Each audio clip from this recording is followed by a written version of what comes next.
Siragadikka Hussain today promo இப்போ இருந்துட்டு அண்ணாமலை ஒரு முடிவு எடுக்கிறாங்க. இதுக்கும் மேலே அந்த மனோஜுக்கு இந்த ஷோரூமை தரக்கூடாது. நம்ம இந்த பொறுப்பை எல்லாமே நம்ம முத்து மீனா கிட்ட தந்தா எல்லாமே ஹேண்ட்வால் பண்ணுவாங்கன்னு சொல்லிட்டு இப்போ அண்ணாமலை எல்லாருக்குமே ஹாலுக்கு கூப்பிட்றாங்க. கூப்பிட்ட உடனே எல்லாருமே வராங்க. நான் ஒரு முடிவு எடுத்திருக்கேன்றாங்க. அப்பா என்னப்பா முடிவுன்றாங்க.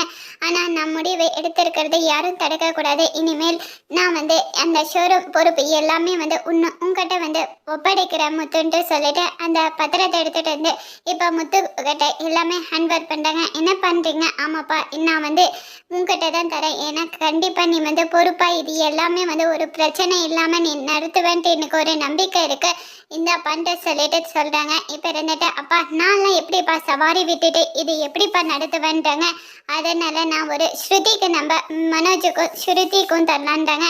நீங்கள் என்ன பண்ணுறீங்க தெரியல, நீ தான் இதை நடத்தணுன்ட்டு சொல்லிட்டு போயிடுறாங்க. உடனே ரோகிணி இருந்துட்டு மாமா இதை நான் நடத்துகிறேன்றாங்க. வேணாம்மா, நீயும் உன் புருஷனும் உன் மாமியாரும் சேர்ந்து தின்னாமணி பண்ணுறீங்கள, அந்த மாதிரி எல்லாம் இல்லை. உங்கள் மேலே எனக்கு கொஞ்சம் கூட நம்பிக்கை இல்லை.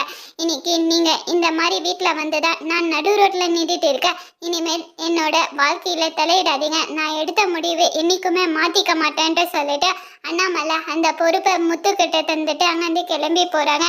அதோட இந்த பிரமோ முடிச்சிருக்காங்க.